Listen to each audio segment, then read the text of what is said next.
The McAlvany Weekly Commentary covering monetary, economic, and geopolitical news events.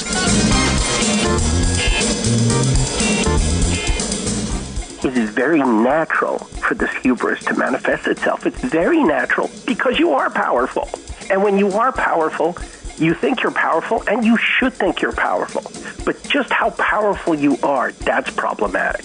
And that's when you need to ask questions. Just how strong am I? And that's something we don't do. Now here are Kevin Orrick and David McAlvany.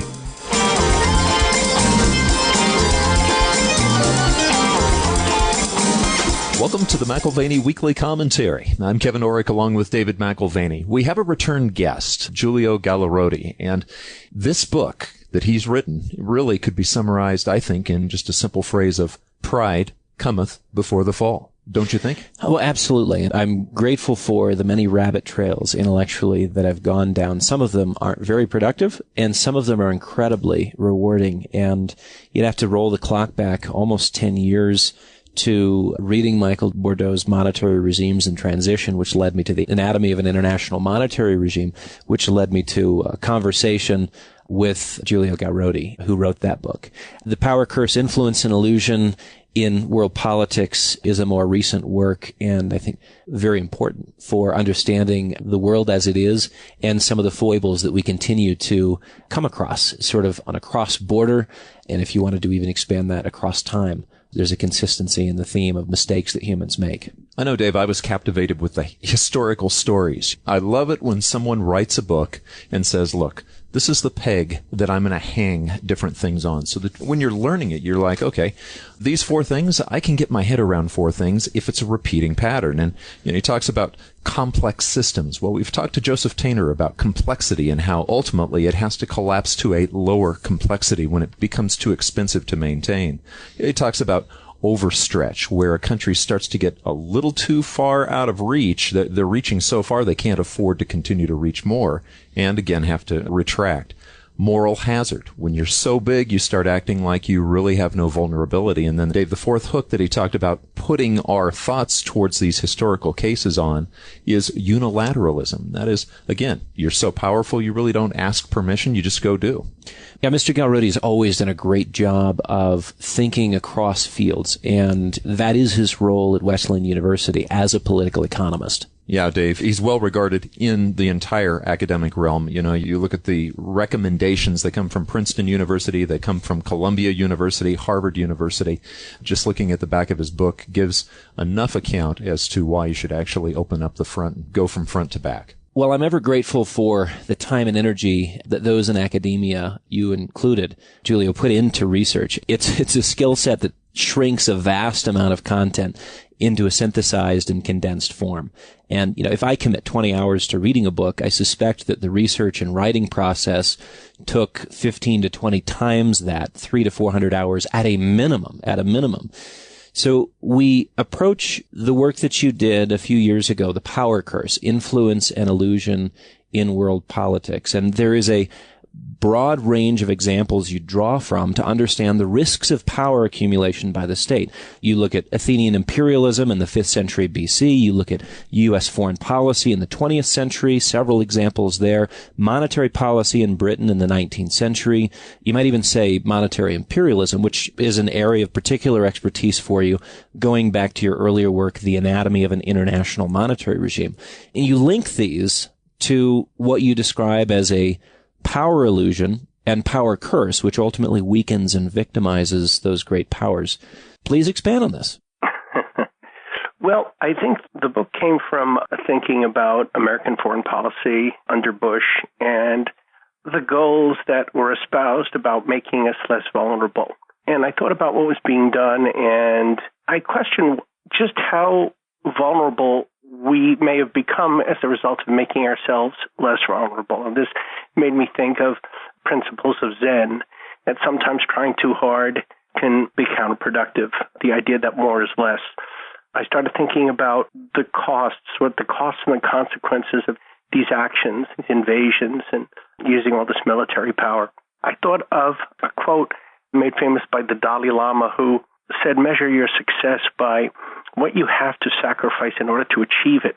And when I thought about foreign policy in that respect, I realized that much of what we were doing was counterproductive, and that in the end, this crusade, as they called it, to make us stronger and less vulnerable only made us weaker and more vulnerable. And the fundamental idea of power illusion, that people are deluded into thinking we're more powerful because certain things about us exude strength. But that strength can become a weakness. And examples abound, just like the muscle-bound person who believes he can be a good warrior or wrestler. In becoming too muscle-bound, he or she becomes less flexible. And they lose their ability to wrestle. They lose their ability to fight. I started the book with an analogy or a little tale about David and Goliath. And I think that's a great analogy to America and what America's been doing under Bush. This great champion that's completely invulnerable. But in his invulnerability, in creating that invulnerability, he became quite vulnerable. And if I had to put it in a nutshell, that's really the theme of the book. I show how it's happened throughout history to different great powers, that there's something inherent in a great power that leads them to a power illusion. And so great powers have to be careful about that. And I talk about ways that leaders need to think about this so that they don't fall prey to such illusions. So if these inherent qualities that can weaken a nation, again, the augmentation of power, it appears to have certain advantages, but you're saying also that there's inherent qualities that weaken a nation and potentially have weakening effects that generate the seeds of destruction. We then look at the 4 areas of a power curse, which you discuss in your book. And these are areas where you illustrate, again, kind of across time and across cultures, a similar vulnerability. So yes, the U.S. in the present tense, but you can go back to the 5th century. You can look at the 19th century. You can go hither and yon and come to some similar conclusions. So enlighten us, if you will, on the 4 ways that the power curses manifest. Well, for our contemporary audience, I have a chapter on how the power curse manifests itself in all 4 ways under Bush. And that's something for people who are much more interested in kind of contemporary policy and the applicability of my idea to the present day. So historically speaking, I've done 4 cases, one of which involves America, and of course I applied it to Bush as well. So historically, of course, I applied it to 4 categories of power illusion. So basically the message is that there are 4 ways that lead to power illusion, and these are inherent in great powers. They just inhere. These are things that are natural. And so just like they're inherent, you have to be careful because basically it comes with the territory. And that's why it's so devastating, because it's a natural outcome of becoming powerful. So as I said, leaders need to be very, very perspicacious and very, very attentive to just how strong they are. Not so much in terms of the power they have, but in terms of outcomes. So I listed 4 categories under which power illusion can manifest itself. And one is, of course, overstretch. And it's kind of like the rich get richer. And there's a natural tendency for great powers to want more power. I talk about various ways in which this happens. And of course, we only have limited time here, and I do want people to buy the book. So I'd rather they read about the specifics. But Athens was no different from many great imperial powers. As they gained more territory, they wanted more territory. One of the reasons this was inherent in self-feeding is because as you gain more, you need more to support that which you've gained. And so their empire, their imperial network stretched so far that they had to get ever more and more to support it. Now, one of the problems, one of the weakening effects of this is that as you rely on external assets or external resources more and more, you kind of get a little bit lax in generating your own. So Athens didn't need to develop a great wealth machine, even though it was very, very rich, because it was getting all this tribute, or what some people might call booty. So as time went on, its internal ability to support its external empire just withered, and they had to depend on more and more. And the final blow to this was trying to conquer Sicily, which was a task that was well over their head and they couldn't do. And that really just decimated the Athenian navy. And after that, as a military power, Athens fell. Now, to kind of juxtapose Athens in the 5th century with us today, when you're describing the structural reforms needed in the 5th century Athens, whether that's restricting certain economic practices or fiscal caution and the like, you note that Athens failed to make these changes because the political costs would have been too high and because they preferred to lean on the easy money of empire expansion. That is a very interesting point. And I wonder if easy money in any form, in the form of empire expansion or credit expansion, is a part of the curse and a part of the endgame for empires, allowing circumstances to get beyond a point of repair. Yeah, that's absolutely true. Why work for money when you can get it for free? Why work hard for money when you can get it for minimal work? And I think this is something that has driven imperialism throughout its history. The gains from imperialism have been very large, and as a result, you don't need to generate the internal economic processes. You don't need to be an aggressive economic machine to maintain that as long as you have an empire.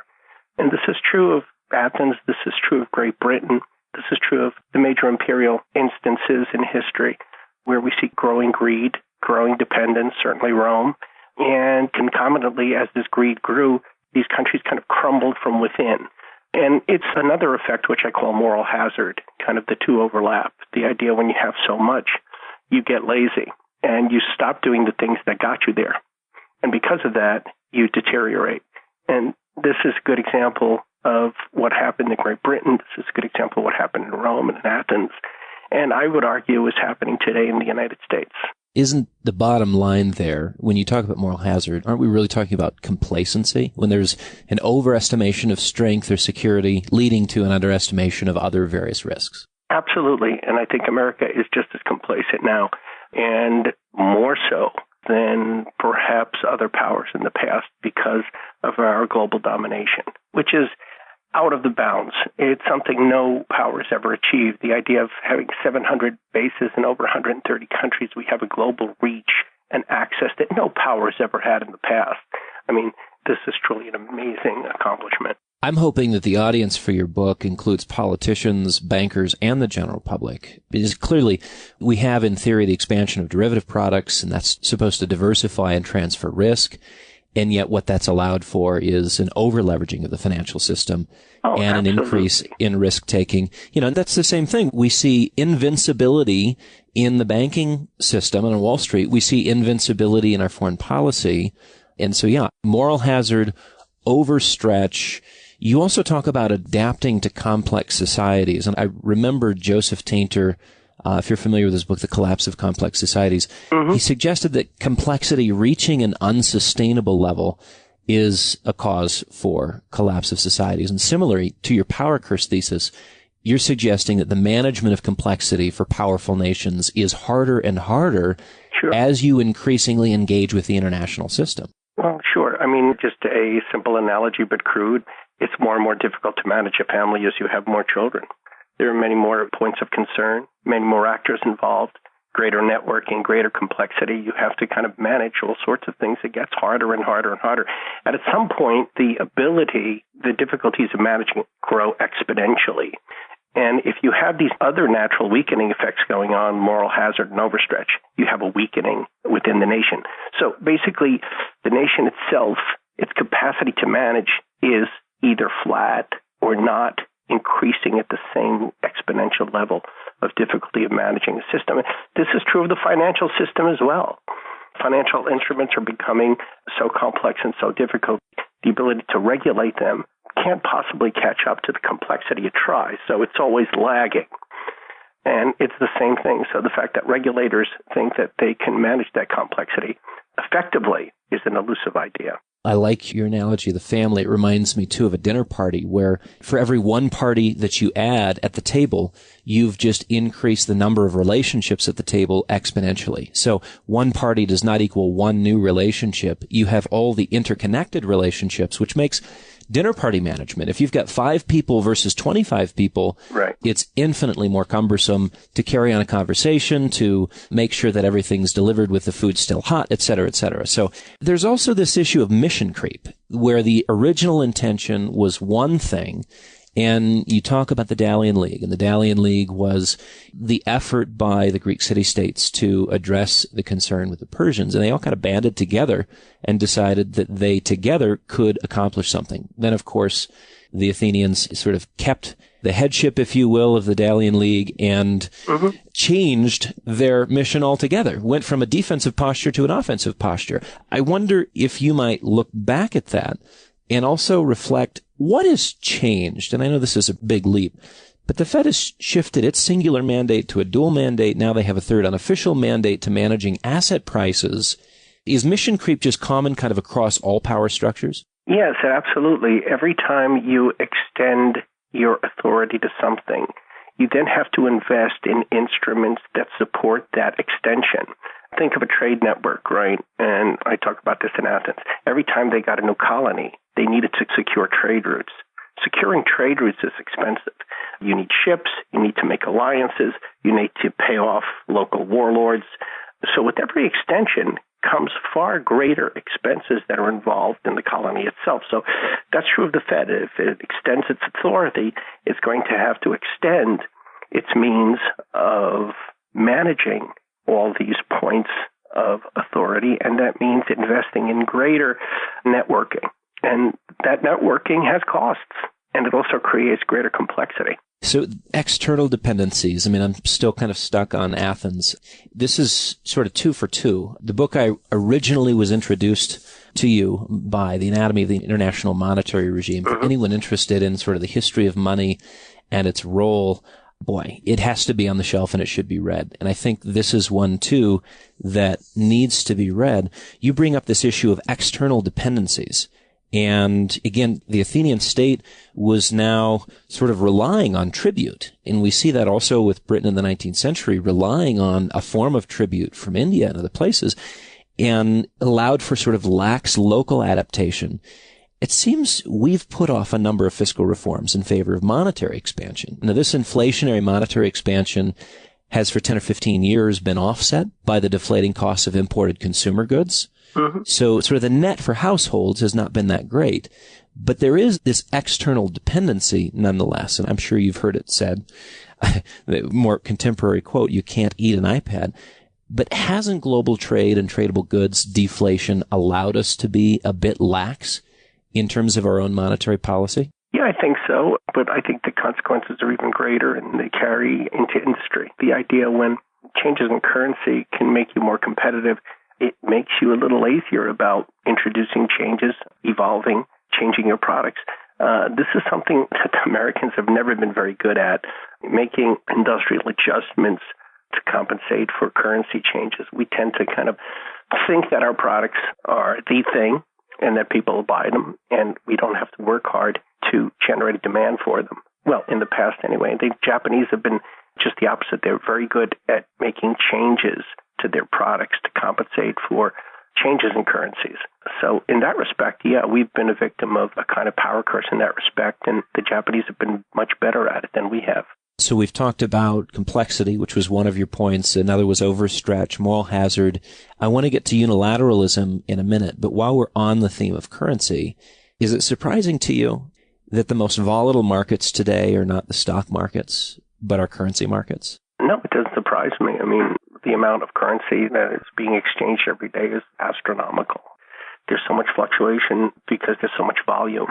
And, of course, that volume has grown over time, the speed at which these transactions can be made. And now kind of we're evolving into maybe kind of new kinds of money with, Bitcoin and these other innovations that may enhance the speed of transactions because they're reducing transaction costs so much.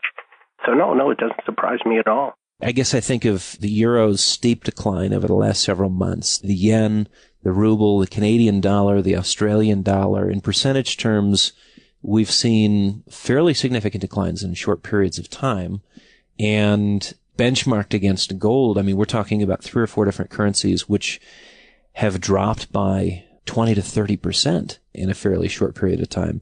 Trying to make sense of that in light of countries maintaining a competitive trade advantage and using the currency as their primary lever. But it seems like the whole world is becoming enamored with the idea that we can get ahead by just manipulating the value of our currency, that the structural reforms that come at a high political cost put those off for monetary measures. Right. And this idea of being able to kind of manage markets is probably more prevalent among policymakers than economists.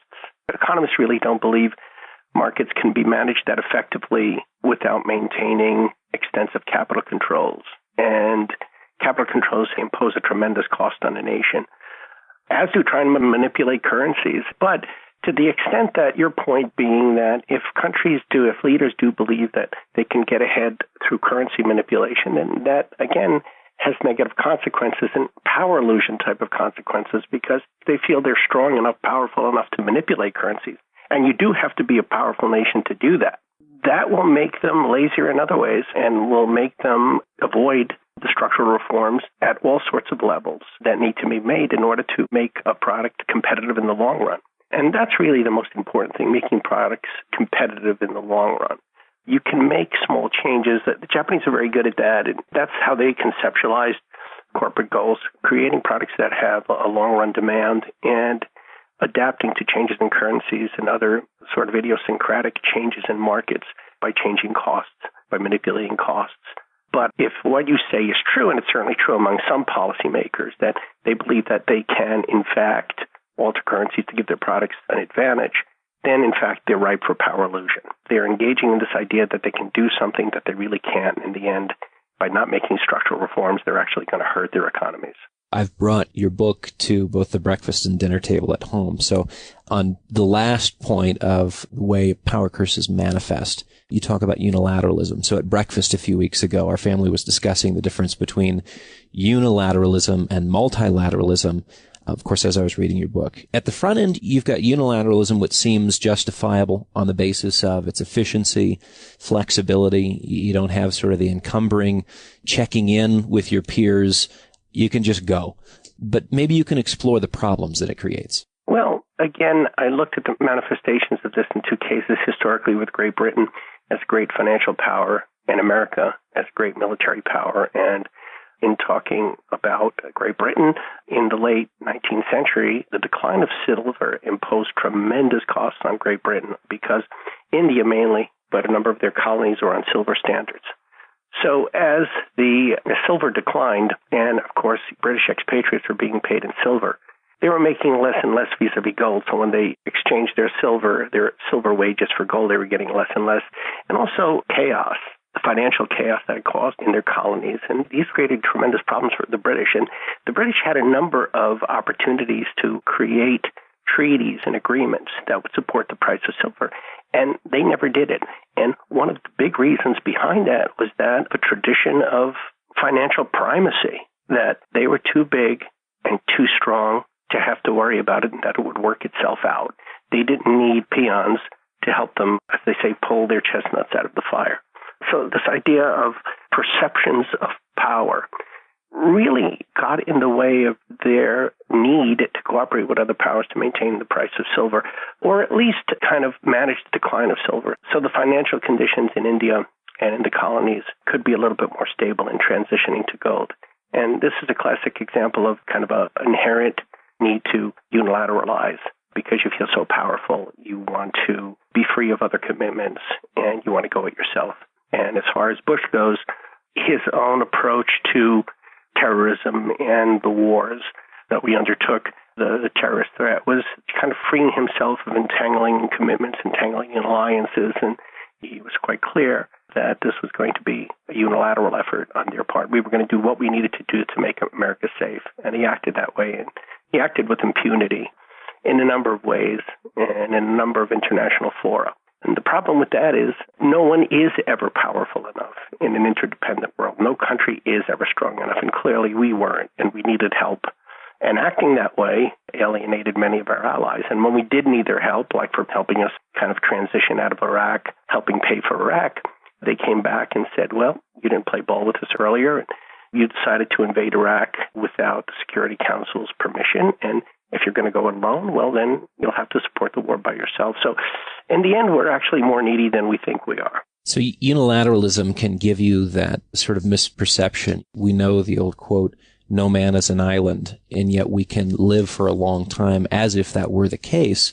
You mentioned on page 65, consistent with the power curse effects, in that it took several decades of adverse consequences to stimulate action on the part of the great power Britain.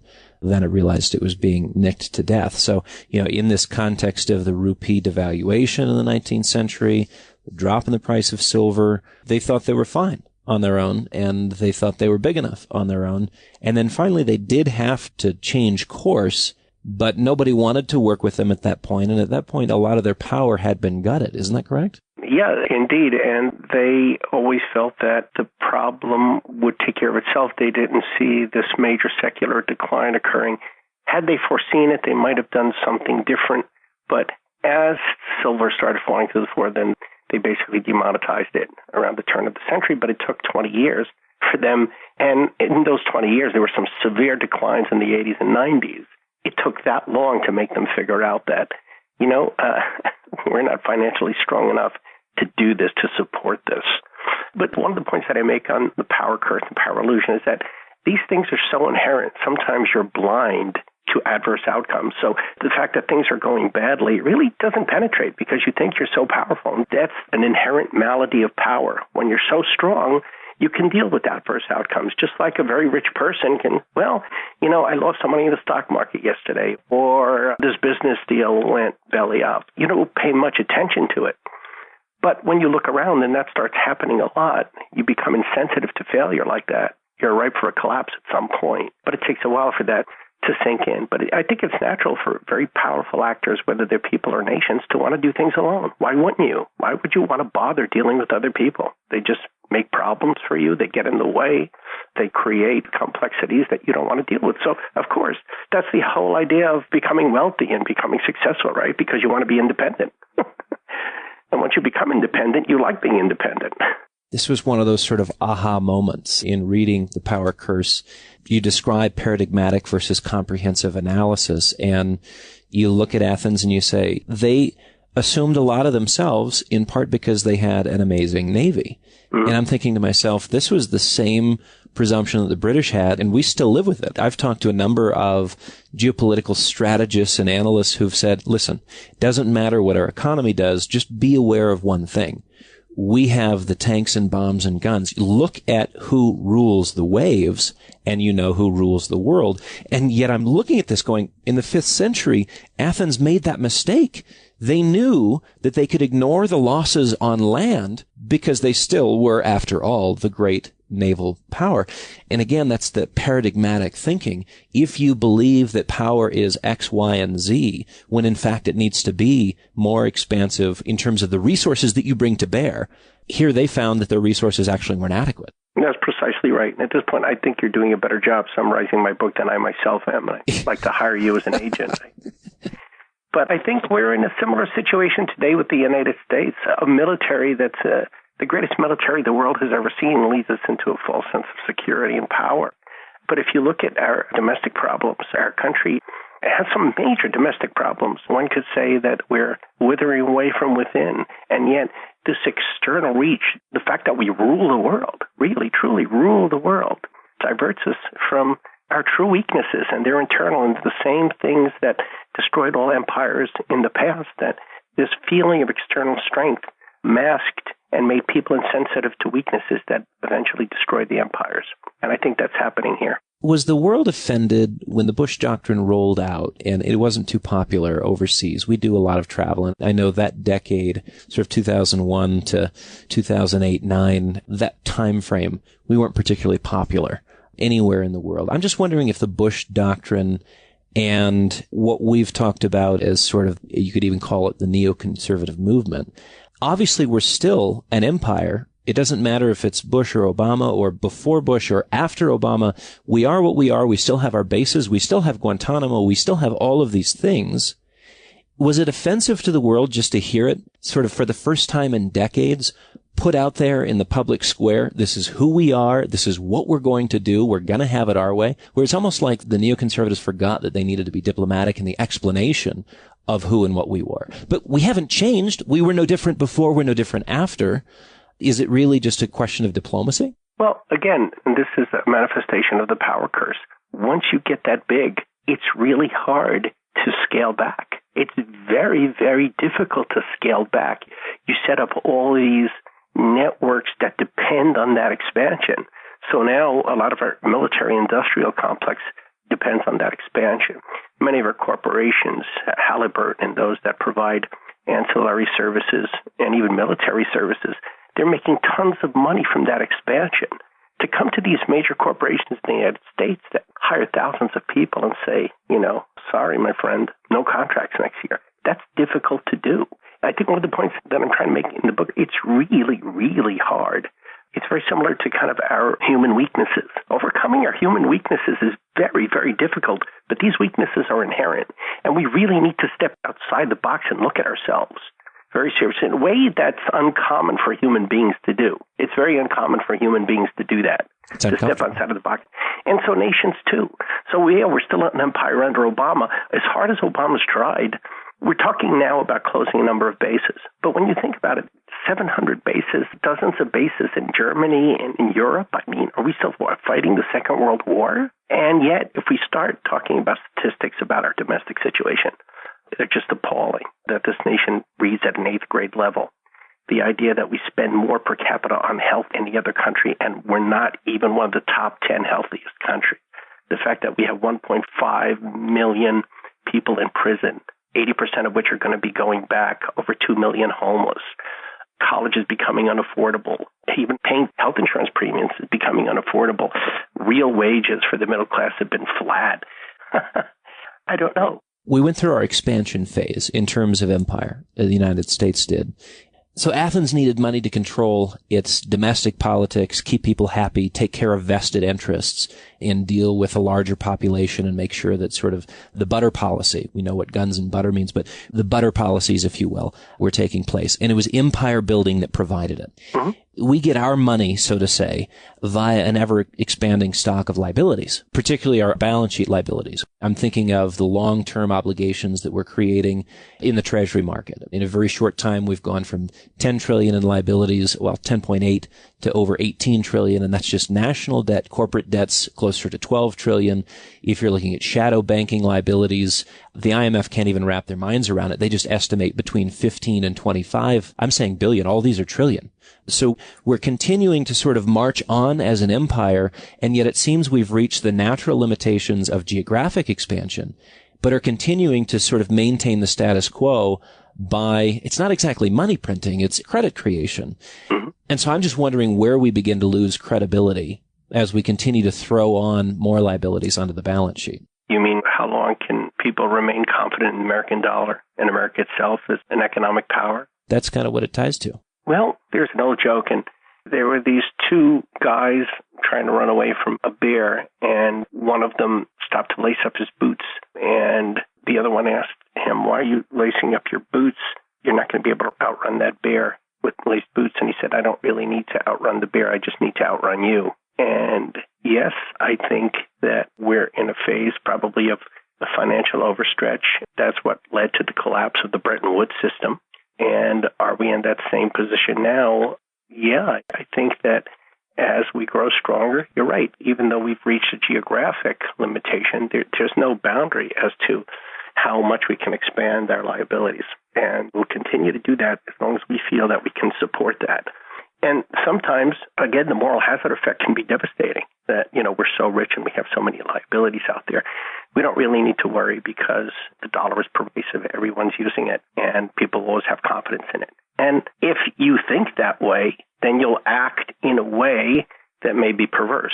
And this is classic moral hazard. Oh, I don't have to worry about my banking system as much. People always have faith in the dollar. We'll always be able to get investments. People will always buy government bonds. Faith in the financial system is unparalleled. But on the other side of the ledger, the political side, we have problems passing a budget every year. And the political problems over the budget are getting bigger and bigger and bigger. And this reflects more than partisan politics. This reflects some real problems about our financial strength. So the manifestations of power illusion are there. And we're not seeing them. We're not seeing them because now the dollar is becoming stronger. People have faith in the dollar. America's the top dog. And quite frankly, we can continue to deteriorate as long as everybody else deteriorates with us. It's like the guy, I only need to run faster than you.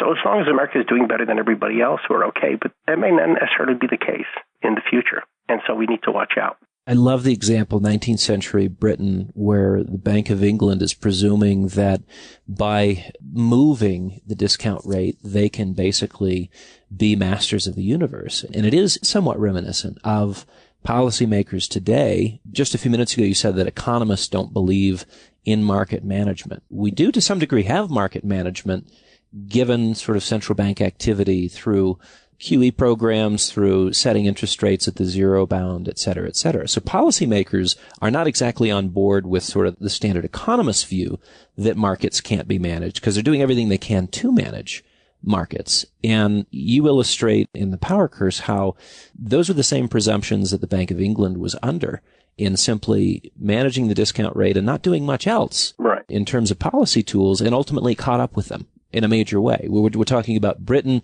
the once great nation. They still are. I mean, we're not talking about a third world nation, but they certainly control landmass the size of a postage stamp as opposed to 3/4 of the world. Yeah, and of course, I think, and in the book, my gold standard book, I really talked about the stability of the system, and it was stable despite the Bank of England, not because of the Bank of England. The Bank of England didn't have nearly the power it thought it did. Its discount rate couldn't draw money from the moon, but it just happened to be in a period, and the Pax Britannica was also a very stable period, no war, no real major financial crisis.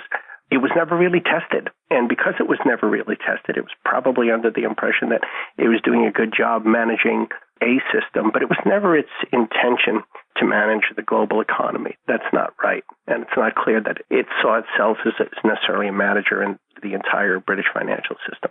Bankers tended to be responsible in that period, unlike the period today. They had rules and they followed rules. We don't do that anymore. Not in the same way. We don't have the same financial orthodoxy that they had back then. It's discretion versus rules. Mm-hmm. So it's a different game. Well, as a teaser for our listeners, there's a whole host of other things that we could talk about, and we're going to leave to their perusal of your book how you look at the combination of hard and soft power. And you're driving ultimately towards your next book dealing with cosmopolitan power, I think. And then there's also coping with complexity. I think people will want to see the parallels and what could have been learned by the U.S.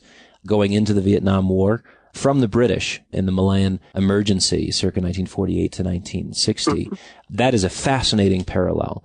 Strength, you illustrate a number of cases of strength leading to underdevelopment of other very necessary tools. Again, the Bank of England and Iraq and Afghanistan.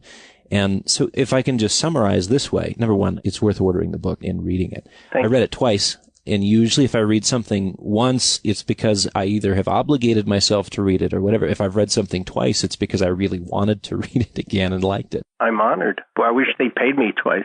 Yeah, we'll see if anyone would like to read it as well. To me, it seems like this is where we end, and you included this on page 154. Hubris generated an insensitivity to the growing difficulty of managing an imperial network in ancient Greece. We have hubris, which landed us in the Vietnamese conflict with an Americanized and militarized approach that ignored strategies which could have led to a very different outcome. We have hubris, which led the Bank of England to under-reserve its gold holdings and go it alone in the context of cross-border financial crises, that illustrated by your unilateralism theme. We have hubris, which put the American effort in Iraq and Afghanistan at the spear point of sort of a military and socio-political exchange. We have hubris that has led the modern cast of bankers and financiers to believe that risks can be hedged and remain very low probability, sort of fixated on a Gaussian instead of a power curve. And in sum, it seems that the power curse and the power illusion boil down to a basic problem rooted in a human condition, our tendency to pride and the blind spots that creates. I would not have seen it as clearly had you not brought it together, showing that this is the case throughout history and across cultures. Do we have it? You just wrote my postscript. If I ever rewrite this book, let me write that down. That's beautiful and eloquent. Yeah, the power curse ultimately boils down to a hubris. And again, the point I make is it's very natural for this hubris to manifest itself. It's very natural because you are powerful. And when you are powerful, you think you're powerful, and you should think you're powerful. But just how powerful you are, that's problematic. And that's when you need to ask questions. Just how strong am I? And that's something we don't do. And that's something it takes a very, very special and perspicacious leader to understand, because there are many pitfalls and natural pitfalls. So eloquently stated, Dave, eloquently stated. Well, I can't believe it's been 5 years, 4 and change, since our last on-air conversation when we were talking about the anatomy of an international monetary regime. Time flies. I think the one thing that's missing here, and of course we don't live in the same city, but if we did, I think we would enjoy sort of a Thursday evening, briar and cask. I can imagine a dram of scotch and smoking a pipe to discuss the issues of the day, and I'd continue to lean heavily on you for the historical context. I love the idea of a pipe, but I'm more a sherry man than a scotch man. But certainly the idea of a pipe is very, very good. Well, we'll try to make that happen. Listen, thanks so much for joining us again. I'm assuming that Amazon is the best place for people to order The Power, Curse, Influence, and Illusion in World Politics, unless you say otherwise. Well, you can order directly also from Lynn Reiner Press in Boulder, Colorado. That's Lynnne, Reiner, Rienner Press, Boulder, Colorado. Or Amazon or bookstore, wherever you can buy it, anywhere you can pick it up, it's fine. Highly recommend it. Thanks for joining us again. Great to speak with you. Thank you so much. Thank you. You've been listening to the McAlvany Weekly Commentary. I'm Kevin Orrick along with David McAlvany and our guest today, Giulio Gallarotti. You can find us at McAlvany.com, McAlvany.com, or give us a call at 800-525-9556. This has been the McAlvany Weekly Commentary. The views expressed should not be considered to be a solicitation or a recommendation for your investment portfolio. You should consult a professional financial advisor to assess your suitability for risk and investment. Join us again next week for a new edition of the McAlvany Weekly Commentary.